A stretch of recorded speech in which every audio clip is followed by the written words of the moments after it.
आपण बुरख्यात वावरायचं एका बाजूनं, सगळे नैतिकतेचे धडे उठता बसता भाषणात द्यायचे आणि बुरख्याच्या आड असले धंदे करायचे. हे लोकांना ज्यावेळी कळायला लागेल त्यावेळी लोक जास्त अस्वस्थ होतात. अनइथिकल प्रॅक्टिसेस त्यांनी केल्यात. अनैतिक पद्धतीनं स्त्रियांबरोबरचे व्यवहार आहेत, त्या व्यवहारामध्ये अडकलेले आपले राजकारणी इतके मोठे आहेत, इतक्या मोठ्या पदांवर काम करतात. हा अस्वस्थ करणारा भाग आहे. कारण आपण एकदा निवडून आला की त्याला कुणाचंच काही धारबंद नाही आहे. इतका मोकाट कसा सुटू शकतो ना, म्हणजे तो डोनाल्ड ट्रम्प बरा म्हणायची पाळी नाही. देवेंद्र फडणवीसांवरची जबाबदारी वाढत नाही.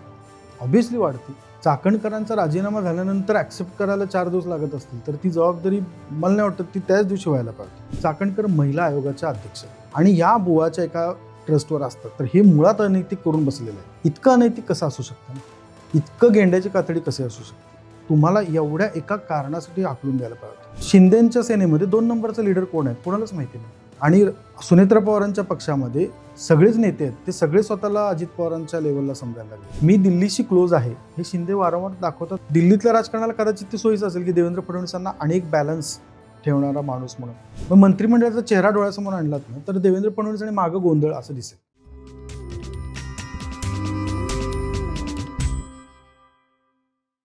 नमस्कार, मी विनायक पाचलक आणि थिंक बँकच्या बिहाइंड द सीन्स मध्ये तुम्हा सगळ्यांचं पुन्हा एकदा स्वागत. गेले काही दिवस आपण सातत्यानं जगातल्या युद्धाविषयी बोलतोय, पण हे बोलत असतानाच महाराष्ट्रात सुद्धा खूप काही घडतंय, बिघडतंय. मग ते खरात प्रकरण असेल, साताऱ्यात घडलेली घटना असेल, विधान परिषदेत झालेल्या चर्चा असतील. सो या सगळ्यामध्ये महाराष्ट्राच्या राजकारणात नक्की काय चालू आहे, त्याचा काय अर्थ लावायचा, त्याचा काय परिणाम होणार, हे सगळं समजून घेणं गरजेचं आहे. त्यासाठी पुन्हा एकदा मी थिंक बँकवरती स्वागत करतो सकाळचे मुख्य संपादक सम्राट फडणीस सरांचं. स्वागत आहे परत एकदा. आणि हेच लोक कदाचित प्रामुख्याने युद्धात बिझी आहेत, गॅस मिळेल का नाही इथून शंका आहे. पण या सगळ्यात महाराष्ट्राचं जे काही राजकारण चालू आहे त्याच्याबद्दल फर्स्ट रिॲक्शन म्हणून तुमचं काय मत? पॉलिटिक्सपेक्षा किऑस जास्त आहे आपल्याकडे, किऑटिक परिस्थिती जास्त आहे आणि हे आपण ओढवून घेतलेली आहे. म्हणजे त्यामुळं राजकारण करण्यापेक्षा आत्ता गोंधळ घालण्याचा प्रकार जास्त आहे. म्हणजे खरं तर आत्ताची फेज अशी आहे की युद्ध ठीक आहे, युद्धाचे परिणाम होणार, ते तुमच्या माझ्यावरच नाही सगळ्या जगावर होत आहेत. त्यामुळे त्याच्यात ते सगळे एका विशिष्ट पद्धतीने सामोरं जाऊ शकतात. आपल्याकडे जो वेळ होता, आपल्याकडे जी काय डेमोक्रेटिक ताकद होती, ती ताकद आत्ता महाराष्ट्राच्या पातळीवर बघितलं ना तर तो गोंधळाची परिस्थिती मला सगळीकडे दिसते. म्हणजे खूप मोठ्या घोषणा होऊन गेल्या आहेत निवडणुकीच्या काळामध्ये. आत्ता हा पिरियड आहे की त्या घोषणा छोटे छोटे धागे करून त्या घोषणांची प्रत्यक्षात अंमलबजावणीसाठी नियोजन करायचं. आणि गेले 2 महिने आपण बघितले, अगदी विधिमंडळातल्या यावर्षी बजेटसाठी झालेल्या चर्चा बघितल्या, तर ज्याच्या ते सगळेजण हेडलाईन मॅनेजमेंटकडं, सगळे सत्ताधारी पण हेडलाईन मॅनेजमेंट करते, विरोधी पक्ष पण करतोय. मग जितका विचित्र पद्धतीनं गोंधळ घालता येईल तितका विचित्र पद्धतीनं गोंधळ घालायचा आणि आपण चर्चेत राहायचं. याच्या पलीकडे आत्ता महाराष्ट्राच्या राजकारणात या केओटिक परिस्थितीच्या पलीकडे पॉलिटिक्समध्ये फार काही दिसत नाही असं मला वाटतं. आपणच पूर्वीच्या एका मुलाखतीत अशी चर्चा केलेली की आता प्रोजेक्ट पॉलिटिक्स यायला हवं. आपली ही मुलाखत 30 मार्चला शूट होतीये आणि बरोबर 2 आर्थिक वर्ष शांततेची महाराष्ट्राला मिळणार आहे. पुढचं आणि त्याच्या पुढचं मग पुन्हा लोकसभेची विधानसभेची तयारी असं होत राहील. ह्या 2 वर्षात महाराष्ट्र वेगानं वाढण्यासाठी सत्ताधारी पुरेसे तयार नाही आहेत का? मला म्हणजे सगळ्यात महत्त्वाचं म्हणजे प्रोजेक्ट पॉलिटिक्स म्हणजे काय अपेक्षित आहे, मला परत एक आपण सांगायला पाहिजे असं मला वाटतं. वाढवणसारखा प्रोजेक्ट आपल्याकडे येतो, महाराष्ट्रात येतो. मोठा एका 100% 720 किलोमीटरची आपल्याकडे किनारपट्टी आहे आणि आपण JNPA वगळता, जवाहरलाल नेहरू पोर्ट ट्रस्ट वगळता, पोर्ट अथॉरिटी वगळता आपल्याकडं सांगण्यासारखं बंदर सुद्धा नाही दुसरं. स्वातंत्र्यानंतर किंवा महाराष्ट्राच्या स्थापनेनंतर आपण सगळं म्हणतो, अशा वेळी त्याच्यापेक्षा 5-6 पट मोठं बंदर आपण उभं करत असू तर त्याच्यात एक JNPA झाल्यानंतरची परिस्थिती बघितली गेल्या 35 वर्षांमधली तर नवी मुंबई पनवेल पासून ते नाशिकपर्यंतच्या पट्ट्यावर त्याचा थेट परिणाम झालाय. हा मोर दॅन 400 स्क्वेअर किलोमीटरपेक्षा जास्त क्षेत्रावर थेट परिणाम झाला आणि इनडायरेक्ट भारतावर होतो. आता त्याच्यापेक्षा 5 पट 7 पट मोठं बंदर येत असेल तर तेवढी चर्चा त्याच्या भोवती त्याची डेडलाईनची मागणी करणं, ह्याच्यासाठीचं राजकारण व्हायला पाहिजे. ते सत्ताधाऱ्यांकडनं पण व्हायला पाहिजे किंवा की माझ्या क्षेत्रामध्ये जास्त लाभ हवा याच्यासाठी व्हायला पाहिजे, ही चढावड लागायला पाहिजे. मला मजेशीर बाब अशी की गेल्या 7-8 महिन्यांमध्ये वाढवणा प्रकार हा फक्त देवेंद्र फडणवीसांच्या तोंडातनं सर्वाधिक वेळा ऐकलाय. बाकी कोणी वाढवणा विषयावर बोलत नाही. म्हणजे ठीक आहे, बंदर मंत्र्यांनीच बोलायला पाहिजे असं काही नियम नाही ना. बंदर बांधून झाल्यानंतर ते काही एकाच डिपार्टमेंटचा फायदा होता असं नाही, सगळ्यांचा होणार होता. आपण समृद्धी महामार्गाची चर्चा 4-5 वर्षात अनेकदा झाली. त्याच्यानंतरच्या कुठल्याही शक्तीपीठ महामार्गाची चर्चा ही प्रामुख्याने निगेटिव्ह होती. मग त्याच्यासाठीचं राजकारण जे आहे की ओके, मार्ग करायचा का हे सरकारनं ठामपणानं पटवून देणं आणि विरोधकांनी ते तिथले स्थानिक प्रश्न मांडणं, या दृष्टीनं राजकारण व्हायला पाहिजे. ते कुठेही दिसत नाही. आम्हाला नकोच, आम्हाला गरजच नाही किंवा आम्ही करणारच, असे 2 प्रकारचे आहेत ज्याच्यातनं एंडपर्यंत आपण येत नाही. तिसरा, अगदी पुण्यासारख्या ठिकाणी आपण मधल्या काळामध्ये ज्यावेळी परिस्थिती व्होलाटाईल होती त्या काळामध्ये नवी मुंबई एअरपोर्टचं काम सुरू झालं, तो पूर्ण झाला. आता परिस्थिती खूप छान आहे, शांततेत आहे. म्हणून पुरंदर एअरपोर्टचं काम आलंय का पुढं? अजिबात दिसत नाही. काय झाले कुणालाच माहिती नाही. मग ते एकदा कलेक्टर सांगतात की आम्ही कॉम्पेन्सेशन द्यायला सुरुवात करणार आहोत, एकदा म्हणतात अजून बजेट यायचं आहे. म्हणजे ज्याची जमीन जाणार आहे त्या शेतकऱ्याला काय माहिती नाही, ज्या उद्योजकानं काही नियोजन पुढचं करावं त्यालाही काही माहिती नाही. महाराष्ट्रातल्या MIDC क्षेत्रामध्ये किती जमिनी प्रत्यक्ष शिल्लक आहेत आणि किती जमिनींवर ॲक्टिव्ह युनिट्स आहेत, ह्याची खरी आकडेवारी जर कुठल्याही डिपार्टमेंटकडे MIDCकडे माहितली तर ती मिळत नाही. खरी जमीन किती शिल्लक आहे आणि ॲक्टिव्ह युनिट्स किती आहेत. बंद पडलेले युनिट्स अजूनही सुरू म्हणून दाखवले जातात, कागदोपत्री सुरू दाखवले जातात आणि उद्योजकाला जागा मिळत नाही अशी परिस्थिती पण येते. आता ही परिस्थिती काय येते? कारण यांना परफॉर्मन्स मॅट्रिक्स म्हणून जे काही आपण कुठल्याही खाजगी क्षेत्राला लावतो, ते सरकारी नोकरीच्या ह्या पिरियड, विशेषतः सरकार खूप स्थिर असलं ना की सगळ्यात सुस्तावतात ते सरकारी बाबू, असं क्लिअर कट दिसतं. आणि महाराष्ट्रातला गेल्या 1 वर्षात त्याचं सर्वाधिक जास्त प्रतिबिंब दिसलं. म्हणजे राजकीय नेते मोठ्या घोषणा करतात, अगदी 3-4 खाती ही काय म्हणता येईल, ज्यांचा परिणाम सरसकट सगळ्यांवर होतो. शेती क्षेत्राचा परिणाम, शेती मंत्र्याचा, पटकन शेती मंत्र्याचं नाव सांगा महाराष्ट्रातल्या म्हणतं तर नाव सांगता येणार नाही.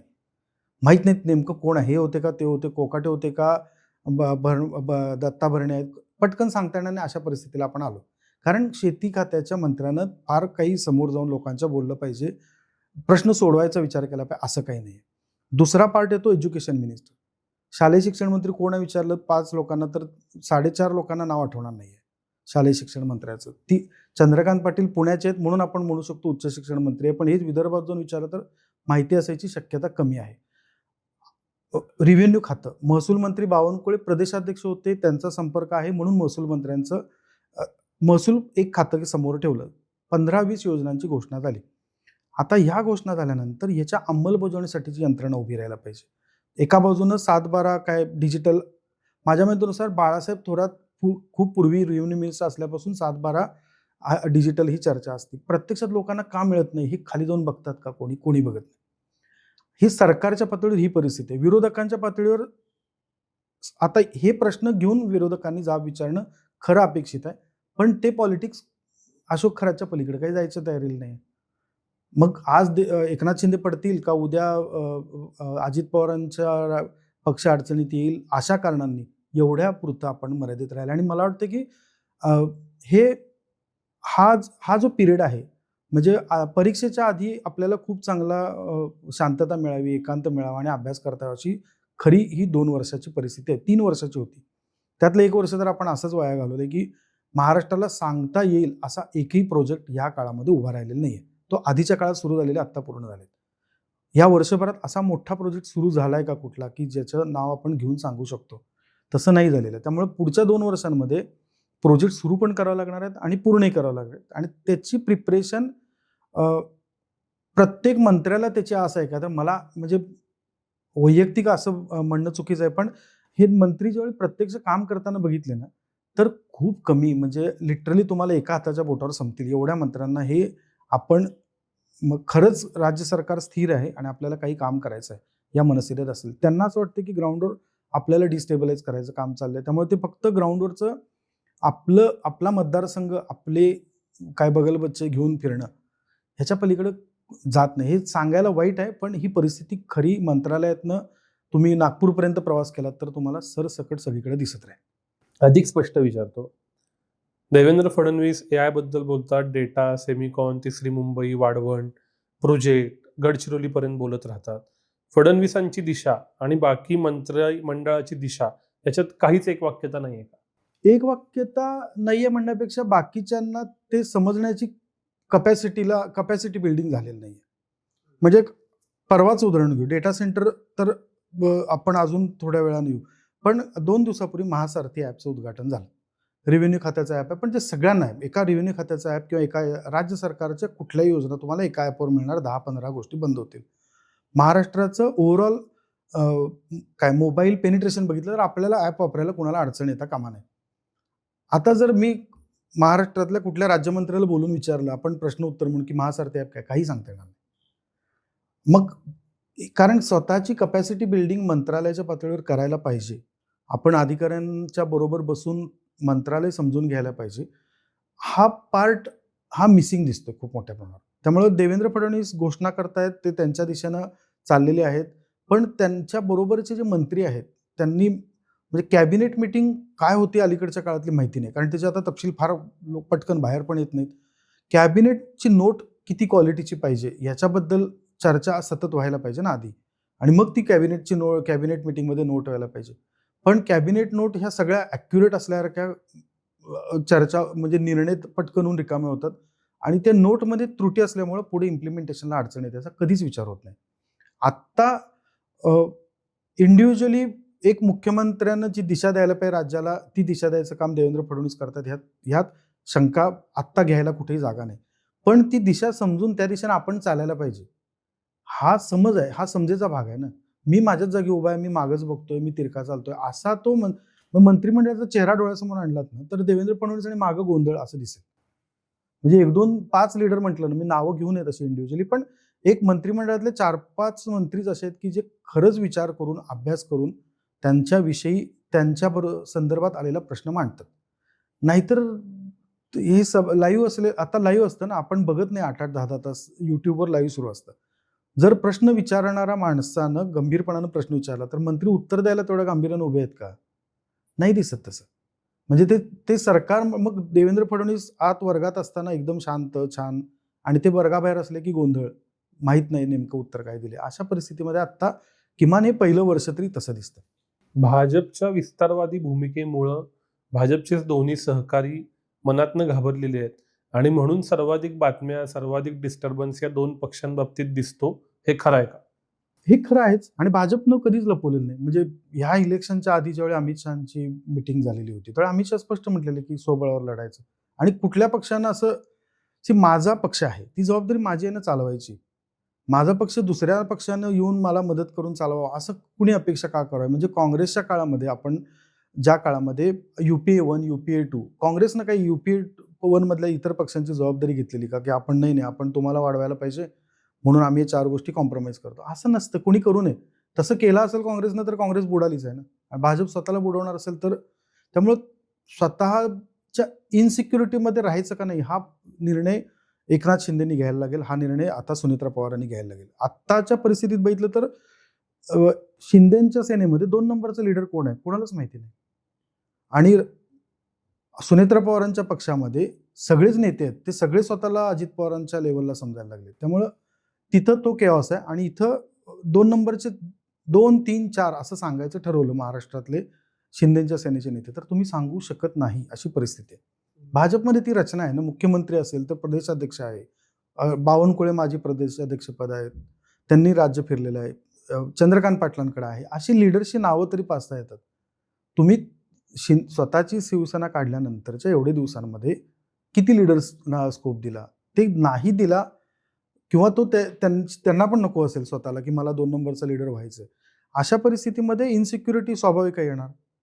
मग 25 आमदार माझे फुटतील का? माझे 25-30 फुटतील का?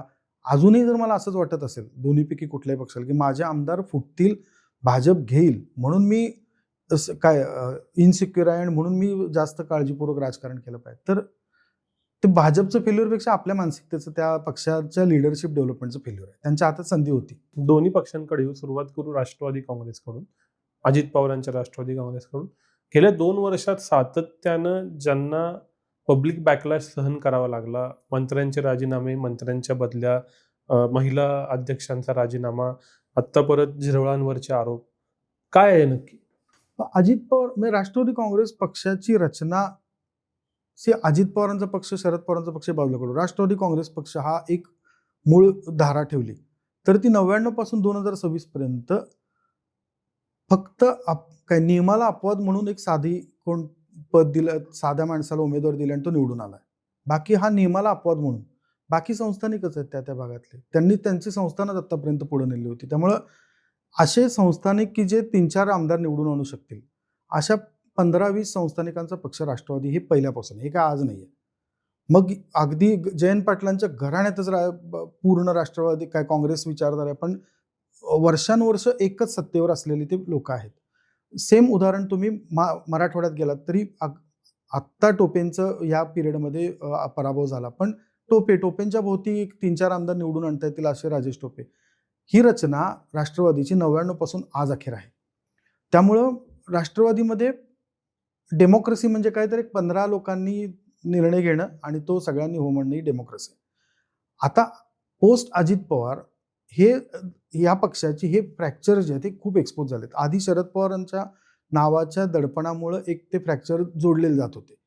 जसे राष्ट्रवादी अजित पवार फुटले तसे ते फ्रॅक्चर त्यावेळी वर आलेले होते, पण अजित पवारांनी नंतर पकड मिळवून तिथं त्यांना किमान ते काय सांधे जुळवण्याचा प्रयत्न केला होता. आत्ता कोण आहे? आता कोणच नाहीये. म्हणजे तटकरेंना आता कोण राहिले की ज्याला आमदार खासदार करायचे, त्याची एक त्यांनी स्वतःची मतदार यादी बनवावी आणि सगळ्यांनी निवडून यावं, इतक्या पातळीपर्यंत राष्ट्रवादीतलं काय अंतर्गत सरंजामशाहीची प्रवृत्ती. सुनेत्रा पवार अध्यक्ष झाल्या म्हणून लगेच बदल घडेल अजिबात मला वाटत नाही. त्यांना मुळात हा पक्ष समजून घेणं. सुनेत्रा पवारांचं स्वतःचं जे घराणं आहे ते पण राजकारणीच आहे ना, आणि ते पण असंच आहे की पहिल्यापासून राजकारणात असलेले. पहिल्यापासून म्हणजे काय तर ती टिपिकल काय घराणेशाही म्हणा, सरंजामशाही पद्धतीने आहे, अशी राजकारणात टिकून आहे. त्यामुळे यांना आत्ताच्या पिढीचं राजकारण समजून घेणं आणि त्यानुसार आपला पक्ष बिल्ड करणं, याला वेळ मिळायला पाहिजे. तो वेळ मिळू नये त्यांना अशी काळजी घेणारी त्यांच्याच पक्षात मंडळी भरपूर असतात. त्यामुळं तो पक्ष अशाच परिस्थितीत अडकलेला दिसतो कायम, की अजित पवार गेल्यानंतर आता ड्रास्टिक काही पक्षामध्ये बदल होतील आणि आता पक्ष काय, पहिली चर्चा होती की फुटेल, मग होतं की नाही आपण पक्ष एकत्र राहील, मग अमुक अध्यक्ष येतील, काय मनोमिलन होईल, 2 पक्ष एकत्र येतील. हे सगळे सरंजाम पद्धतीचे आहेत. कशाला एकत्र येतील? जर फुटून फायदा होतोय माझा तर मी फुटलेलंच राहणं बरं आहे ना. त्यामुळे तिथं फार काय क्रांतिकारक वर्षभरात तरी बदल व्हायची शक्यता दिसत नाही. हे सगळं राजकारणाच्या पातळीवरती ठीक आहे, चालू राहतं, राजकारणाचा अविभाज्य भाग आहे. पण विशेषतः खरात प्रकरणानंतर जे समोर येतं एक बटबटीत स्वरूप या सगळ्याचं, ते अजून ऍक्सेप्ट करता येत नाही. ते करू पण नाही आपण. बेसिक पाया राजकारणाचा हा ऑनेस्टी हा शब्द, खूप प्रामाणिकपणा शब्द नकोच, तो बुळबुळीत शब्द आहे, पण नैतिकता हा आहेच ना. नैतिकता हा शब्द म्हणून तर ज्यावेळी अपवादात्मक भ्रष्ट नेता, भ्रष्ट व्यक्ती निवडून यायची त्यावेळी आपण नकारात्मकतेनेच बघायचो की हा मतदारसंघ निवडून कसा देतो त्या भ्रष्ट व्यक्तीला. म्हणजे ज्यांच्यावर सर्वाधिक गुन्हेगारी स्वरूपाचे आरोप झाले अशी माणसं ज्यावेळी निवडून आली त्यावेळी त्यांना जरी डेमोक्रेसीने ऍक्सेप्ट केलं तरी होतच ना की अरे हे अनैतिक आहे, या लोकांना काही विकत घेतलं का मतदारांना, मतदार असे कसे वागले त्या विशिष्ट कॉन्स्टिट्युएन्सीमध्ये. आता ज्यावेळी ह्याच म्हणजे ज्यांनी सर्वाधिक, आता यातही राष्ट्रवादीच्या नेत्यांची नावं अशोक खरात प्रकरणात पुढे आली, काही शिंदेच्या कार्यकर्त्यांची स्थानिक असू शकतील, कुठल्या पक्षाला यात अपवाद नाहीये, पण हे अनैतिक पद्धतीने आले. बुवाबाजी राजकारणात काय आज नाही आहे ना, ती बुवाबाजी पहिल्यापासून आहे. म्हणजे त्याला जेवढं राजकारण मागं नेऊ, कारण अनिश्चित आहे राजकारण, त्यामुळे बुवाबाजीला चालणं. हे जे काय अनइथिकल प्रॅक्टिसेस त्यांनी केल्यात, अनैतिक पद्धतीनं स्त्रियांबरोबरचे व्यवहार आहेत, त्या व्यवहारामध्ये अडकलेले आपले राजकारणी इतके मोठे आहेत, इतक्या मोठ्या पदांवर काम करतात, हा अस्वस्थ करणारा भाग आहे. आणि हा महाराष्ट्राला नवीन आहे. आपल्या आता एक फ्रान्सचे राष्ट्राध्यक्ष त्यांच्या प्रेयसीला भेटायला बाईकवरनं यायचे. हा आता टीव्हीवर बघितलेला आपण काही फार प्राचीन काळातला पण गोष्ट नाही, पण तिथं तो एक समाज मान्यता त्या पद्धतीला होती. आपल्याकडं आपण बुरख्यात वावरायचं एका बाजूनं, सगळे नैतिकतेचे धडे उठता बसता भाषणात द्यायचे आणि बुरख्याच्या आड असले धंदे करायचे. हे लोकांना ज्यावेळी कळायला लागेल त्यावेळी लोक जास्त अस्वस्थ होतात. त्यामुळं त्याचा राजकारणासाठी वापर होणार का? 100% होणार. मला तर वाटतं त्याच्यावर राजकारण करायलाच पाहिजे की नेत्यांना चारित्र्याचा काही दाखला आहे का नाही. यांनी सगळ्या महाराष्ट्राला चारित्र्याचे दाखले द्यायचे आणि मग यांना दाखला कोणी मागायचा का नाही. का एकदा निवडून आला, एकदा आमदार झाला, एकदा विधिमंडळासारख्या ठिकाणी पाऊल ठेवलं, संसदेत पाऊल ठेवलं, की यांचं चारित्र्य स्वच्छ झालं असं मानायचं का? त्यामुळं हा प्रश्न जर या निमित्तानं महाराष्ट्रात चर्चेला आला, व्यक्ती टार्गेट होणार कारण त्यांनी त्या चुका केल्यात, पण त्यानिमित्तानं खरंच आपण एका स्वच्छ पॉलिटिक्सकडे प्रवास करू शकू का? तर ते खरात प्रकरणाचा काहीतरी शेवट निघेल. नाहीतर 2 वर्षांनी 3 वर्षांनी खरात कोण आठवणार पण नाही अशा परिस्थितीला येऊ आपण. आता सर्टिफिकेट तर चांगलं सुप्रिया सुळेंनी स्वतः सर्टिफिकेट दिलेलं आहे, की देवेंद्र फडणवीस खरात प्रकरणाचा तपास दाभोळकरांच्या विचारांचा वारसा ठेवून करतायत. आता एवढं मोठं सर्टिफिकेट देतच असतील तर देवेंद्र फडणवीसांवर पण ती जबाबदारी की हे फक्त गुन्हा म्हणून न बघता राजकारणात अनैतिक वागणं हाच मोठा गुन्हा आहे ना. तुम्ही तुमच्या मतदारसंघात 3-4-5 लाख लोकांचं नेतृत्व करता, लोकसभेसारख्या ठिकाणी 20 लाख लोकांचं नेतृत्व करता. 20 लाख लोकांसमोर तुम्ही आदर्श काय घालून देता? आता झिरवळांसारख्या माणसाचे काही वैयक्तिक असेल, त्यानं वैयक्तिक आयुष्याचे व्हिडिओ त्याच्या बाहेर आले. त्याच्यानंतर झिरवळांवरती जबाबदारी, तुम्ही मंत्रिपदावर बसता, तुम्ही विधिमंडळाच्या विधानसभेत बसलेला आहे सभापती म्हणून. अशा वेळी तुमच्यावर नैतिक बंधनं काही आहेत का नाहीत? का तुम्ही वागणार मी कसंही छपरीपणानं आणि मी आमदार आहे किंवा मी मंत्री आहे म्हणून मला सगळे तुम्ही चारित्र्याचं सर्टिफिकेट द्या. ह्या प्रकाराला पहिल्यांदा महाराष्ट्रात आपण ओपनली विचारायला सुरुवात करू असं मला वाटतं. आत्ता आपण ते अजिबात विचारत नाही आहोत. आत्ताची जी चर्चा आहे ती मोस्टली ती त्या थराला पोचलेली नाही, पण ती कधीतरी पोचावं लागेल, की हे प्रश्न विचारायचे की तुम्हाला नैतिक राहणं हे बंधनकारक आहे. तुम्ही ह्या पदावर आहात तर तुम्हाला हे 4 निकष पाळावेच लागतील. कारण आपण एकदा निवडून आला की त्याला कुणाचंच काही धारबंद नाही आहे. इतका मोकाट कसा सुटू शकतो ना? म्हणजे तो डोनाल्ड ट्रम्प बरा म्हणायची पाळी नाही उद्या आपल्याकडं ज्या पद्धतीने चाललेली आहेत. त्यामुळं त्यांना हे नैतिक प्रश्न महाराष्ट्रानं विचारावे लागतील आणि हे जर आपण आत्ता विचारायची संधी घालवली तर उद्या असे गल्लीबोळात खरात तयार होतील ना. तो नगरसेवकापासून ते ग्रामपंचायत सदस्यापासून मग कुणालाच त्यात काही वाटणार नाही. मग नैतिकता आणि राजकारण यांचा काहीच संबंध राहणार नाही, की जो राहायची संधी मला वाटतं ते खरातच्या या एक्सपोजमुळे जास्त आली. इथं पुन्हा तो असा मुद्दा येतो की फडणवीसांनी सभागृहात अख्खी FIR वाचून दाखवली. विरोधी पक्षांना आक्रमक होणं, भ्रष्टाचाराचे आरोप करणं आणि त्यातनं आपले सहकारी मंत्री ना राजीनामा द्यावं लागणं हा एक भाग. हा कदाचित पॉलिटिकल झाला असता, पण विरोधी पक्षाचे आरोप नाहीत, भ्रष्टाचाराचे आरोप नाहीत. तरीही एक मंत्री पद सोडावं लागतं, अजून दोघांची खाती बदलावी लागतात, अजून एखादा म्हणजे ज्यांची आपण चर्चा केली ते महिला आयोगाच्या अध्यक्षांना जावं लागतं आणि पुन्हा गृह खातं मुख्यमंत्र्यांकडे आहे की ज्यांनी हे सगळं कंट्रोल करणं अपेक्षित आहे.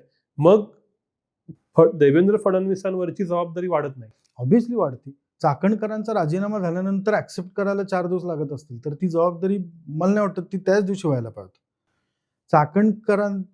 का व्हायला पाहिजे? चाकणकर महिला आयोगाच्या अध्यक्ष आहेत. ते राजकीय पद कुठलं नंतर विचार करू, त्या कुठल्या पक्षात आहेत, काय आहेत. महिला आयोगाचं बेसिक काम काय? महिलांचं संरक्षण करणं, त्यांच्या अधिकारांचं, त्यांच्यावर अन्याय होऊ नये यासाठी संरक्षण करणं. आणि या बुवाच्या एका ट्रस्टवर असतात, तर हे मुळात अनैतिक करून बसलेले आहेत. बाकी कुठल्याच संबंधाचा काही आपण आरोप करायचं त्या दिशेने जायची पण गरज नाही. पण तुम्हाला एवढ्या एका कारणासाठी हाकलून द्यायला पाहिजे होतं. तरी तुम्ही राजीनामा वापर करता आणि 4 त्याच्यानंतर 3 दिवसांनी कुठलं तरी त्यांनी पत्रक काढलेलं आधी, कारण मी फक्त राजीनामाच दिलाय आणि माझं झालेलं नाही. इतकं अनैतिक कसं असू शकतं ना? इतकं गेंड्याची कातडी कशी असू शकते? आता ही जबाबदारी देवेंद्र फडणवीसांवरच आहे ना. हे सरकार कोणाचं म्हणून ओळखतात? कुठल्याही मुख्यमंत्र्याच्या नावानं सरकार ओळखतं. म्हणजे आपण एकदा काय सुशीलकुमार शिंदेचं सरकार म्हणत होतो, राणेंचं म्हणत होतो, विलासराव देशमुखांचं सरकार होतं, पृथ्वीराज चव्हाणांचं होतं. त्या मुख्यमंत्री आहेत, तुम्ही राज्याचे प्रमुख आहात. अशा वेळी तुमच्यावरच सर्वाधिक जबाबदारी असणार. त्या जबाबदारीत नाही हे बघतील त्यांचा पक्ष आहे, त्या पक्षाचा अंतर्गत संबंध आहे असं नाही ना. प्रतिमा ज्यावेळी राज्याची जाणार आहे सत्ताधारी पक्षातल्या कुठल्याही व्यक्तीवर होणाऱ्या आरोपातून, त्यावेळी तो त्यांची मुख्यमंत्री म्हणूनच जबाबदारी आहे की मला हे करावं लागेल. तुम्हाला बरं वाटतंय का? तुमच्या अंतर्गत पक्षामध्ये काय संबंध आहे त्याच्याशी मला काही देणं नाही. मला महाराष्ट्राची दिशा, महाराष्ट्राची प्रतिमा याची काळजी आहे. आपण एका बाजूनं फॉरेन इन्व्हेस्टमेंटबद्दल सर्वाधिक चर्चा करतो आणि दुसऱ्या बाजूनं असले जर चाळे उघडकीस येत असतील तर इमॅजिन तुम्ही युरोपमध्ये बसून बँकर म्हणून कसा विचार कराल, हे महाराष्ट्र काय म्हणून विचार कराल. म्हणजे जर न्यूजपेपर आणि मीडिया चॅनल्स या पिरियडमधली तपासली, आपण ॲनालिसिस केलं तर 60% भाग हाच आहे ना की आज ह्याचे लफडं झालं आणि उद्या त्याचं झालं. अशा परिस्थितीमध्ये मुख्यमंत्री, होम मिनिस्ट्रीपेक्षाही मला वाटतं मुख्यमंत्री म्हणून जबाबदार. होम मिनिस्टर उद्या कोणालाही केलं तरी मुख्यमंत्री डायरेक्ट करू शकतात ना की तुम्ही हे निर्णय घ्यायला पाहिजे. तुमच्या पक्षांतर्गत राजकारण काय चाललंय याच्याशी मला काहीही देणं घेणं नाही. इतकी ठाम भूमिका त्यांना घ्यावी लागेल आणि मला नाही वाटत की ते फार कचरतील आता. कारण एका सर्टन थ्रेशोल्डपर्यंत तेही पोहोचलेले असतात, की ह्यांचा बाजार किती, मग ते त्यांच्या पक्षातले असोत नाही तर विरोधी पक्षातले असोत किंवा सत्ताधारी पक्षाचे सहकारी पक्ष असो सत्ताधारीमधले. एका थ्रेशोल्ड नंतर ऐकून घ्यायचं काहीच कारण राहणार नाही. दुसरी एक घटना घडली साताऱ्यातली की जिथं फोडाफोडी, मग शिंदेच्या शिवसेनेच्या आमदाराची पत्नी भाजपकडून नगर परिषदेवर अध्यक्ष बसावी म्हणून झालेलं ते सगळं व्हिज्युअल हे, मग पोलीस आणि मंत्री यांच्यात झालेली झटापट, ह्या दुसऱ्या बाजूचा अर्थ कसा लावला? पण साताऱ्यातलं ना अनपेक्षित म्हणजे जे घडलं तिथं पोलिसांनी जो पार्ट केला साताऱ्यामध्ये, शंभूराज देसाईंनी गेल्या 5 वर्षांमध्ये प्रचंड प्रभाव वाढवलेला. त्याच्या आधी पण ते मिनिस्टर होते. शिंदेच्या काळामध्ये त्यांची स्वतःची पॉवर पण वाढली. शिंदेची क्लोज असोसिएट, मुख्यमंत्र्यांचे क्लोज असोसिएट म्हणून शंभूराज देसाई पुढे आले. तुम्ही महाराष्ट्रात 4 मंत्री असलेले इतर जिल्हे नाहीत एवढा हा मोठा जिल्हा आहे राजकीय दृष्ट्या.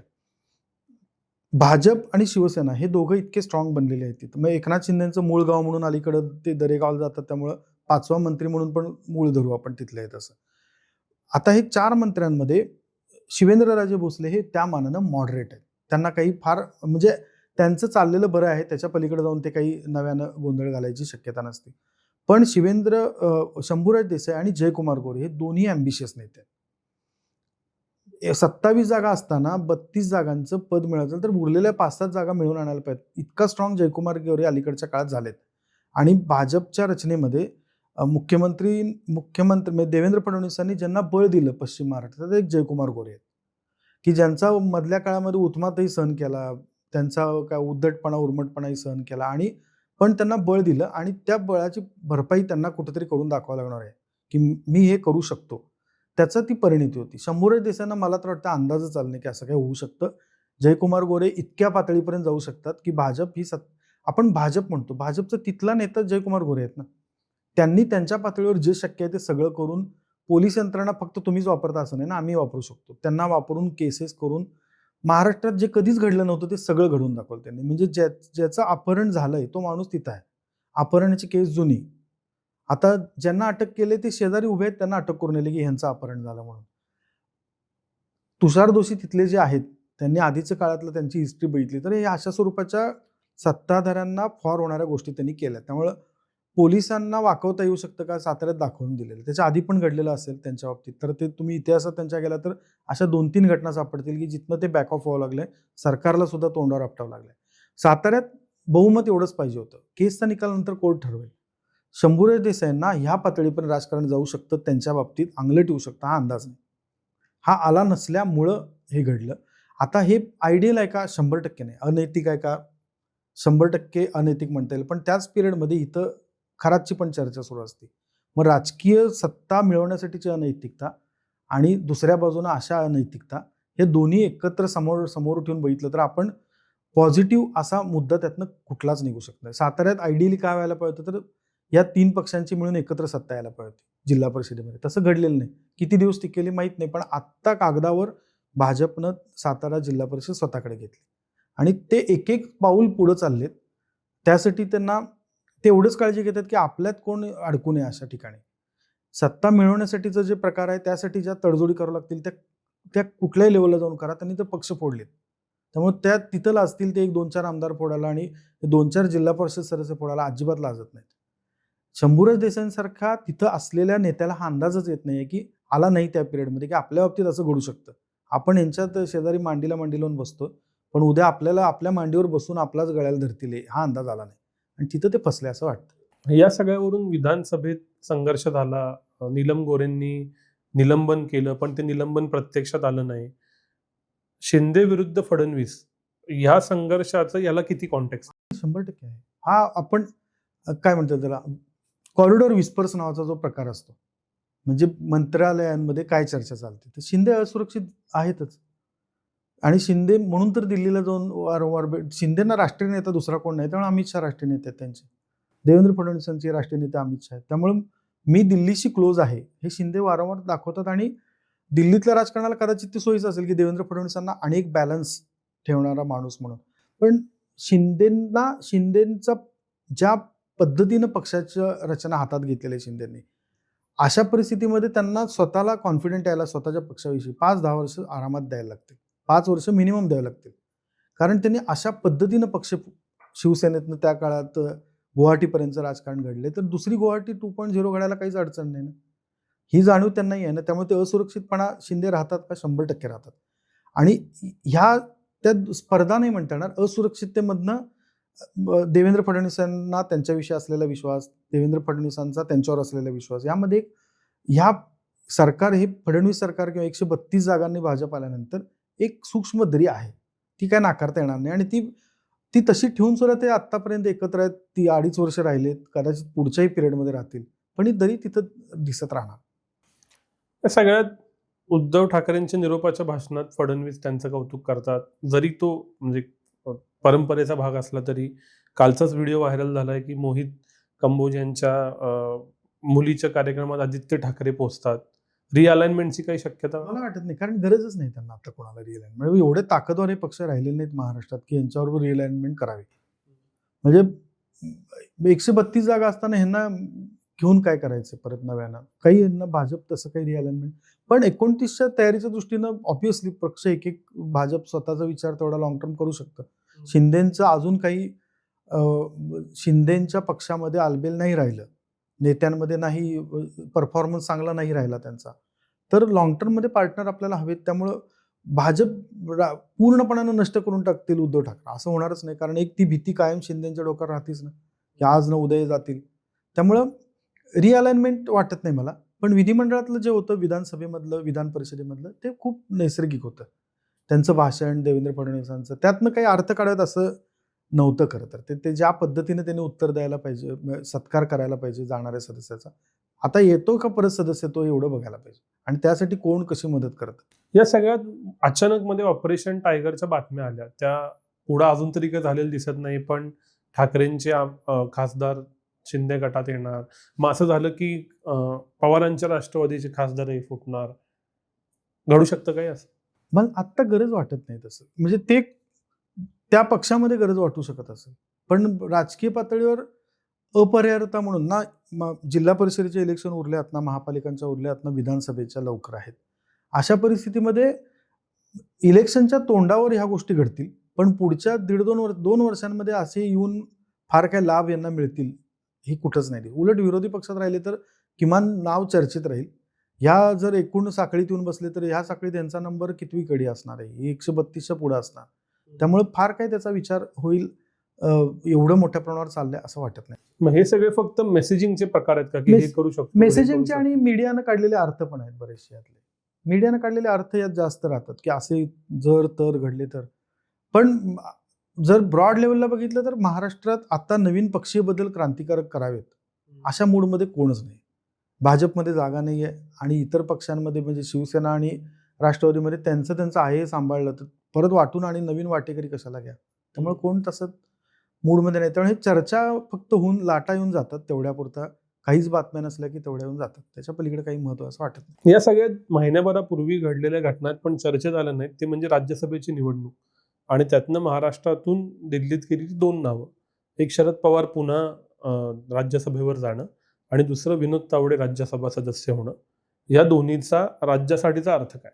मला म्हणजे विनोद तावडेंचं पहिलं सांगू, कारण विनोद तावडेंनी ज्या पद्धतीनं रिबाउंड केलं स्वतःला, त्यांच्यावर ते 19ला त्यांना तिकीट नाही मिळालं. त्याच्यानंतर ते केंद्राच्या राजकारणात म्हणण्यापेक्षा केंद्राच्या भाजपच्या केंद्रीय पक्षाच्या कामकाजात स्वतःला त्यांनी जुंपून घेतलं. त्याच्यानंतर बिहारचे प्रभारी बनले. बिहारमध्ये दोन्ही या निवडणुकीच्या काळातल्या भाजपचं स्ट्रेंथन होण्यामध्ये त्यांचा वाटा होता. अशा वेळी त्यांना आणि एक सतत चर्चा असायची की देवेंद्र फडणवीसांना पर्याय म्हणून आता हे परत येतील का, अमुक विनोद तावडे परत येतील का.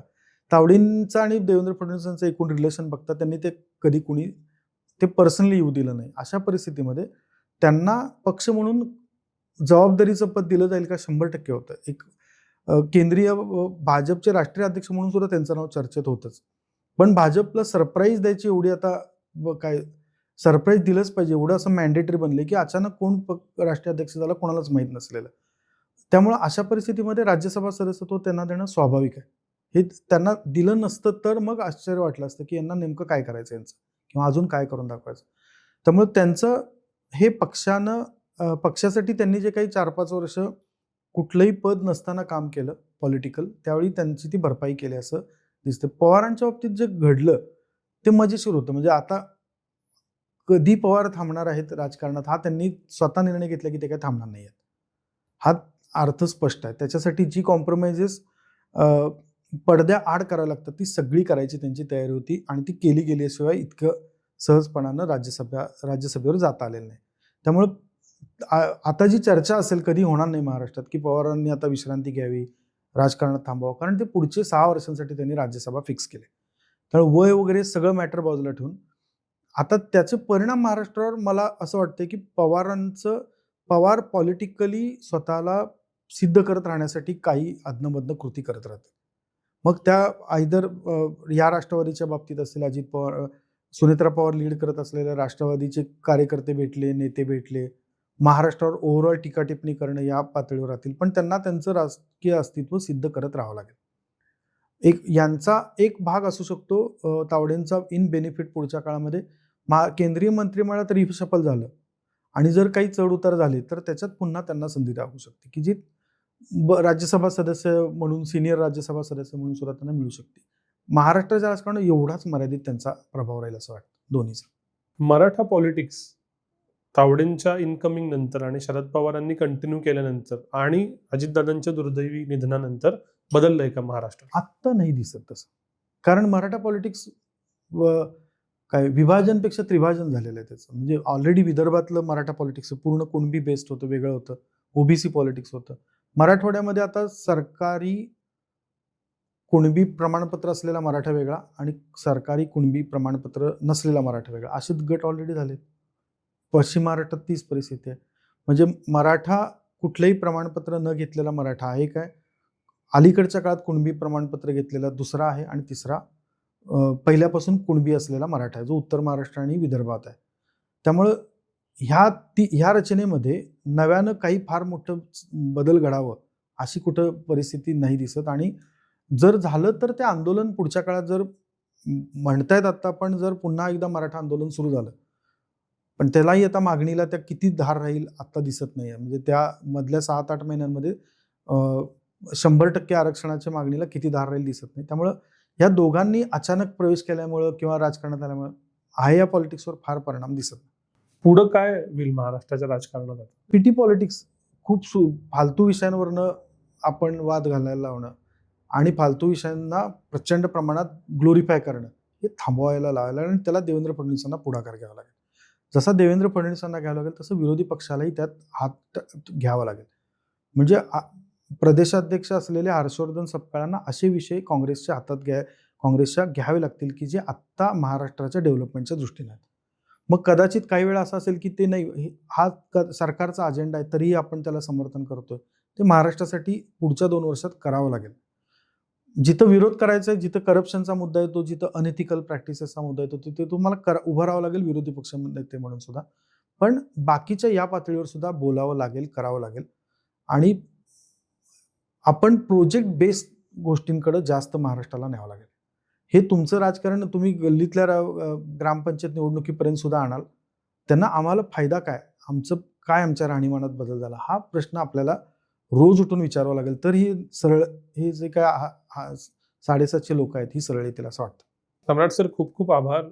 खूप सडेतोड आणि प्रोजेक्ट पॉलिटिक्स बद्दलही चर्चा करता आली. पुन्हा भेटू, पण आधीच थांबूया. धन्यवाद.